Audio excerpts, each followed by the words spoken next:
บายดีตอนเช้าทุกคนมื้อนี้ก็วันศุกร์วันที่28ทุกคนมื้อนี้สิพาทุกคนไปแดดสวรรค์เด้อทุกคนมื้อนี้สิพาไปแคมปิ้ง10 เบ็ดเขื่อนน้ำเงิมเส้นทางที่เฮาใช้มื้อนี้ก็แม่นเข้าทางแดดสวรรค์เด้อไปกัน let's go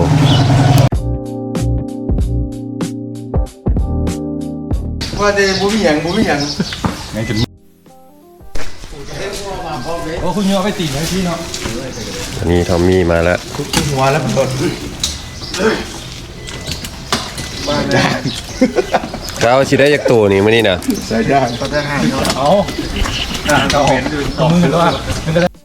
นี่ก็คืออุปกรณ์การหาปลาเบ็ดอยู่เทิงบุญ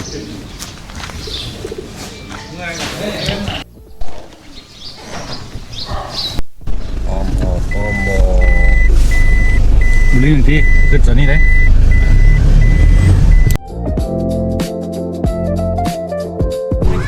แวะตลาดทางงอนมาซื้อดูข้างทุกคน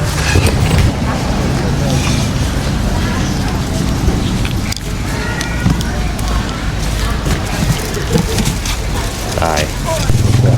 ซื้อเครื่องปอกเครื่องปรุงแล้วก็เป็นพักเป็นมีเป็นลูกชิ้นมื้อนี้ที่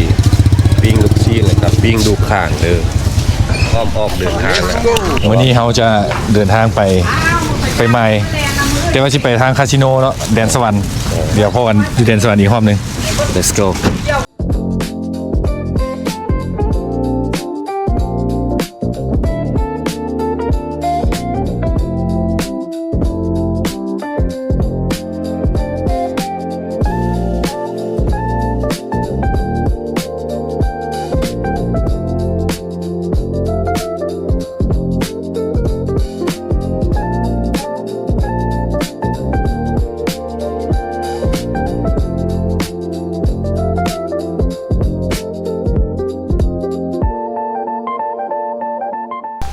ตอนนี้พวกเรามาฮอด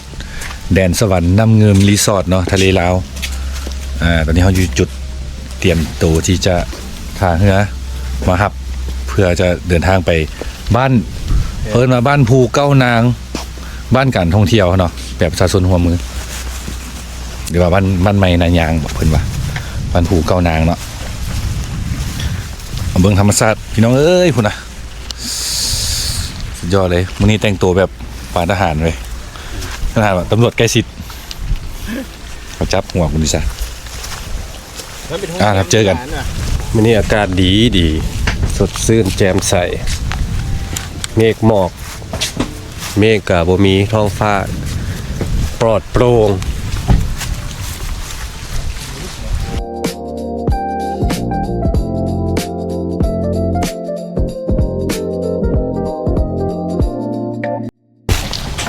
อุปกรณ์ที่สิไปหาปลามื้อนี้เครื่องภาระเต็มเลยอันนี้เป็นทีมงานที่เพิ่นสิไปล่าปลาเนาะมีแต่จอมหยุดเด้เพิ่นกำลังเอาเต้นเอาอย่างลงเพื่อสิไปนอนข้างคืนอยู่ดอนอยู่พูนเด้อทุกคนเตรียมอุปกรณ์สัมภาระเพิ่นมาหับเฮาแล้วว่ากำลังสิเตรียมมัดเงือแล้วก็พร้อมลงไปสัมภาระต่างๆที่สิไปนอนดอนเนาะน้องๆครับเบียร์เลยเด้อพากันคนแล้วเด้อสิถ่ายรูปเดี๋ยวเฮาก็เตรียมเป้เฮาพร้อมออกเดินทางสบายดีอันนี้แม่นไอ้โพยมาจับอ้ายแท้ๆค่อยลงเรือเดียวท่าเขาเจ้าอีกนะเขาเจ้าอีกท่าบนอีกเลย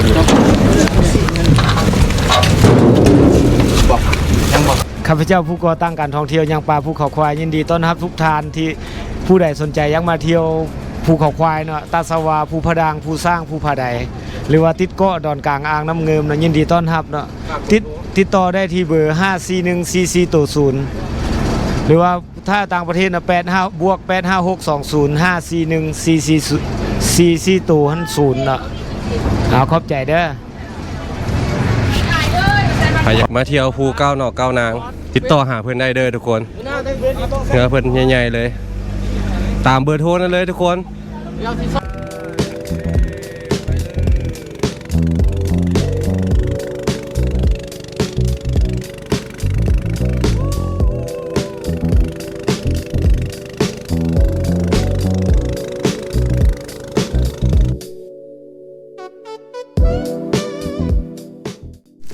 ตอนนี้เขาก็ฮอดดอนแล้วเนาะทุกคน น่าจะเป็นห้านตอนนั้นมันเป็นห้านชิ้นจุ่มเก่าทุกคน เป็นแบบสไตล์โฮมสเตย์คนมาแวะกินเนาะอันนี้เป็นดอนเลย ติดเกาะทุกคนปลูกแคมน้ำปลูกแคมน้ำ เตรียมน้ำมันบุเพียงโถ ตอนนี้ฮอดแล้ว เป็นข่อยขึ้นน้อยฮะสัญญาตัดเป็นเป็นเลย มันก็แปลงบนพรมไปแล้ว ตอนนี้ฮอดแล้วเด้อกำลังปูซาดแล้วก็นอนแบบนั้นนะ เดี๋ยวสิพาไปเบิ่งสาวประมงเพิ่นกำลังเตรียมอุปกรณ์เนาะว่ามื้อนี้สิได้หมานหรือว่าสิได้ซื้อเอาเนาะปลาเนาะ เขาเนี่ยบ่บ่แม่น อันนี้กำลังเตรียมอุปกรณ์ผู้เชี่ยวชาญด้านคันเบ็ดทั้งหลาย เอาผมไปเลย อุปกรณ์ครบเนาะถ้ารุ่นเบิ่งว่าสิได้บ่อันนี้ก็เป็นบอลวางเบ็ดบอลวางเบ็ดเนาะทุกคนอันนี้เพิ่นเป็นทีมงานเพิ่นเนาะเพิ่นมีเสื้อนำเนาะ งานดัง ทีมงานนครหลวงเวียงจันทน์ ดังตลอดกาล เนาะมานี่คันเบ็ดนี่ราคาซื้อ 4,000 กับตัวเมียมา 1,000เนี่ยประมาณนี้เนาะเดี๋ยวจะไปบอกความจริงเด้อทุกคนเบ็ดนี่ ทุกคน อันนี้ก็เป็นบริเวณชิดเบ็ดนี่แคบน้ำเกาะส่วนตัวเลยทุกคนเกาะส่วนตัวเดี๋ยวพาเลาะชมเกาะกันประมาณนี้ทุกคน มาใช้เวลาในการเดินทางในการออกเกาะให้นี่เนาะ ตอนนี้เขาก็อยู่ดอนของเขาเองเนาะนี่ข้างวัฒมิ สุดยอด ดอนของเขาเองเลย เกาะ เดี๋ยว ต้นโต เดี๋ยวสิพายางเลาะเด้อทุกคนเป็นยังไงไปทอมมี่มาเลย เป็นยังไงมาสุดนี่คุ้มบ่ โคตรคุ้มเลยมาสุดเนี่ยโคตรจะคุ้มเลย อันนี้คือบรรยากาศอยู่ดอนเนาะสุดยอดเลยทุกคน นี่แสงแดดอ่อนๆ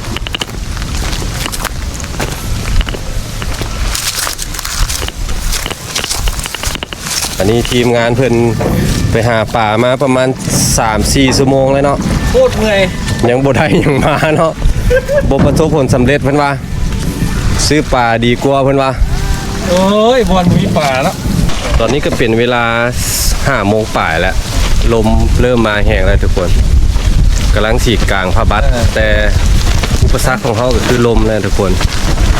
ก็ได้ลมเนาะบ่ได้ครบเนาะ ผู้หาย อันนี้ก็ทอมมี่เนาะขึ้นกลางพระบัตรให้เนาะ อันนี้พามาเบิ่งสาวประมงเพิ่นซิวๆกันอยู่ เพิ่นว่า พักผ่อนก่อน เพิ่นว่าเพิ่นพักผ่อนเพิ่นยอมแพ้บ่หรือว่าจังไดบ่ฮู้เนาะเพิ่นว่า ปลากินดีไรเมื่อยไร ปล่อยให้ปลากินเองเนาะ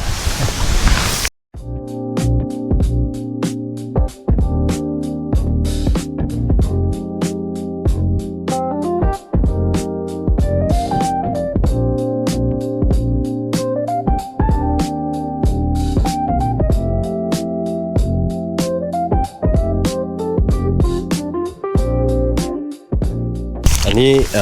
บรรยากาศตอนค่ำทุกคนเพิ่นป่ากินเบ็ดแล้วว่าซั่นแล้วก็เลยว่า เริ่มแล้ว ย่างมาเบิ่งเนาะว่ามันได้ป่าหยังเด้อได้ป่าหยังจังนี้ เฮ้ยดิ ใส่ไปใส่เบิ่งดูจำให้เบิ่งดูโอ้ ข้างเป็นไง โอ้สุดยอดเลยเนาะอันนี้ป่า ป่ากินเลนไฟ ป่ากิเลนไฟเนาะทุกคนแยงเท่ป่ากิเลนไฟทุกคนสารคดีเลยตัวนี้นะ กันเกาะ อันนี้เขาติดเกาะอยู่เนาะ เกาะ มื้อนี้สินอนคืนหนึงแล้วก็ตื่นเช้าขึ้นมาก็หาต่อเนาะทุกคนอันนี้แม่นชีวิตของชาวประมงอันนี้แม่นทีมงานซิดเวสหยังเนาะ ยูทูบเบอร์หำดัง ยูทูบเบอร์ห่างดังเนาะซ่อง หำดัง ฝากติดตามช่องเหมือนเดิม จอนนี่หำดัง จอนนี่หำดัง จอนนี่หำดังดังเลยเนี่ย นี่สบายดีตอนเช้า ทุกคนตอนนี้เช้าแล้วนี่บรรยากาศตอนเช้า เมื่อคืนนี้ได้นอนอยู่แต่รู้สึกว่าอยากหนาวเว้ยทุกคนอันนี้ก็เต้นนอนแถวนี้เช้าและอากาศดีทุกคนอากาศยามเช้าเบิ่งให้เบิ่งทางหน้า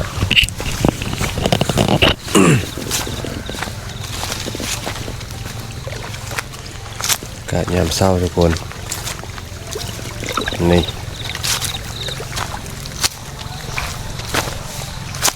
อากาศยามเช้าโอเคยามเช้าทุกคนเบิ่งวิวบรรยากาศว้าว เอาเย็นเอาเย็น จีเขาจีพุ่นนะจีเขาจีพุ่นนะโคตรคักเลยกินกาแฟอีกโอ้บรรยากาศยามเช้า เอาเย็นเนาะ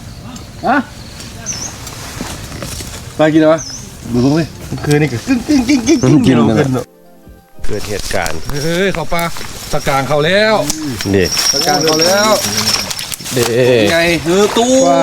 โอ้ผลงาน เป็นเวทลงเอาจับมาโซ่ได้ แอนอยู่ฝั่งนั้นแหละถึงแล้วโอ้ยยอมมาเลย เร็วเลยนี่จับมาโซ่แล้วดึงให้ ประมาณจักโลเนี่ย ครึ่งโลเลย ครึ่งโล ขีด 5 ขีดโอ้สุดยอดเลย สกางเข้า มาแล้วเนาะเริ่มมาตอนเช้าเนาะ ดึดขึ้นเนาะเหนือรุดซะแป้ง มื้อนี้ก็เป็นมื้อที่สองของการติดเกาะเนาะเดี๋ยวพาไปเบิงรอบๆดอนเลยทุกคนนี่อันนี้ก็เป็นซุ้มชิดเบ็ดทุกคนถ้าปลามากินเนาะซุ้มชิดเบ็ดนี่ก็เป็นเหยื่อของปลาเดี๋ยวพาไปเบิงมุมนั่นทุกคนนี่เกาะนี่ดอนเนาะสามารถย่างอ้อมได้เป็นดอนที่บนใหญ่หลายทุกคนตอนนั้นดอนนี่เคยเป็นห้านอาหารแบบมีตู้เดี๋ยวนี้เพิ่นได้ปิดไปละมีห้องน้ำนำทุกคนพายักมากะติดต่อค่อยก็ได้เดี๋ยวพามาเนาะเหมาะสำหรับการมาแคมปิ้งสุดๆเลยบอกไปเลยว่าคักอากาศดีตอนค่ำมากะหนาวนู่นก็สุดแล้วทุกคนนี่อันนี้ก็เป็นบริเวณที่ตั้งแคมป์เนาะเมื่อวานนี้นอนนี่แหละอันนี้บริเวณหน้าดอนนี่ประมาณนี้ดอนอันนี้เป็นดอนเท้าเด้อกำลังลงเรือไปสิทธิ์บนอื่น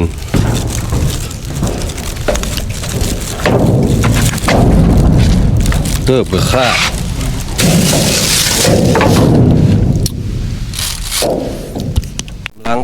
กำลังไปแล้วออกเดินทางแล้วทุกคน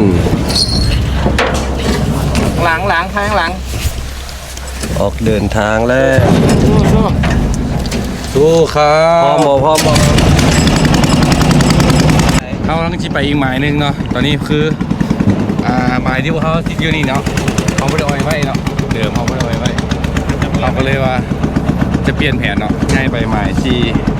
มีป่าเลยเนาะป่าซุ่มแต่ว่าเขาต้องมาเพิ่มพลังกันก่อนคนลาวกูครับเปลี่ยนลาวแต่เศร้าเลยมายังไงแก้มยังนั่น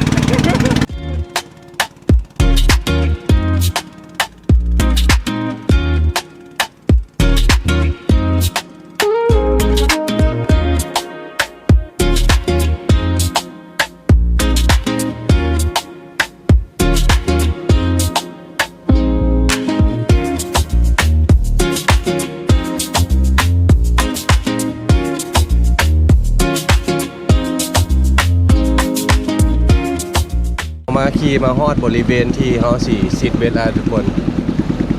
เป็นรองน้ำน้อยๆแบบนี้เนาะ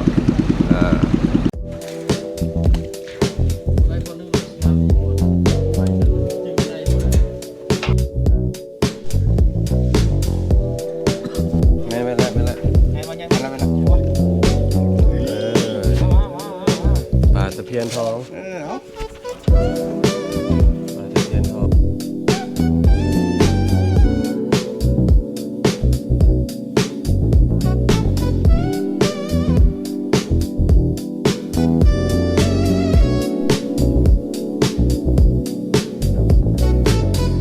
อันนี้ก็เป็นบริเวณที่ชาวบ้านออกป่ามาขายอยู่บนนี้อันนี้ก็เป็นห้านขายเครื่องของชาวบ้านนี่แหละมีครบเบิดนะเดี๋ยวพาเข้าไปเบิ่งมีถ้วยมีน้ำมียาซอกยาสูบเนาะชาวบ้านอยู่ในบ้านจะมาซื้อเครื่องของอยู่ห้านนี้น้ำดื่มก็มีเป็นแบบนี้เลยทุกคนมีสติงอยู่อ่ะสติงสีเหลืองทีมงานหำด่างเพิ่นย้ายมาทางนี้เนาะ หลายบอลแหละกับบ่หมานเนาะหมานได้แต่ตัวเดียวเลาะหลายชั่วโมงเติบหลังจากซิดอยู่บอนนี้ก็สิเข้าไปหมู่บ้านวิวให้เบิ่งเด้อว่าวิถีชาวบ้านของเพิ่นสิเป็นจังได๋หมานบ่มื้อนี้มาหมู่หมานได้ปลาสูตรตัวเดียวก็หลุดซ้ำกลับบ้านนี่ได้ซื้อปลาบ่นี่คาดว่าเด้ประมาณการสติงเมาข้าง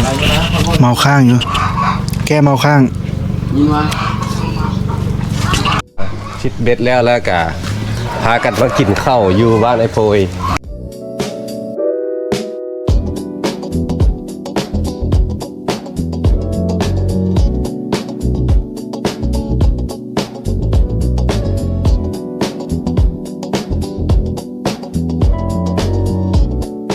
ออกให้งานรวมมันไม่ได้ งานรวมเนาะพากันสามัคคีกันเฮ็ดหนทางเองเลยเดี๋ยวมือกล้องกับสีใส่เอาจกไว้เพื่อน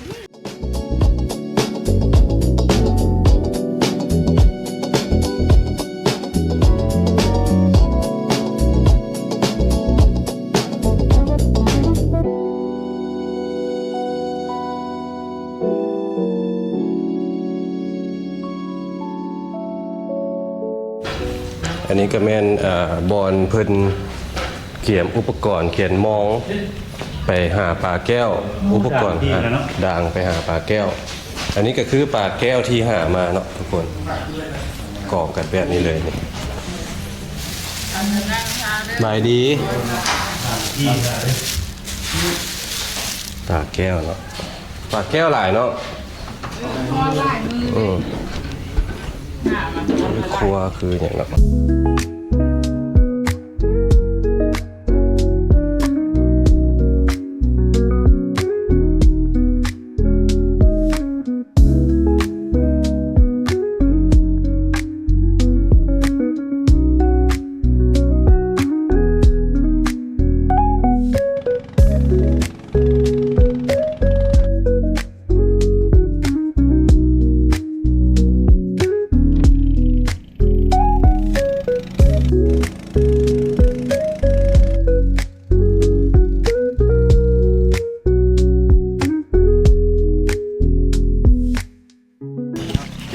ฮอดแล้วทุกคนเก็บเครื่องเก็บอุปกรณ์ขึ้นรถเป็นทีมงานหำด่าง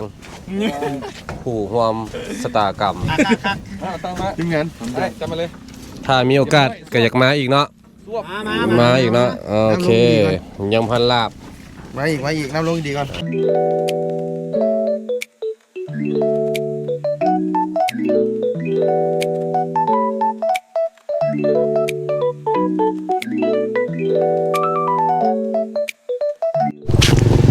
จบเสร็จสิ้นภารกิจนอนดอนอยู่บ้านใหม่เนาะทุกคนเจอกันคลิปหน้าเด้อทุกคนเดี๋ยวฝากกดไลค์กดแชร์ให้ด้วยนี่บ๊ายบายมวนไลน์ let's go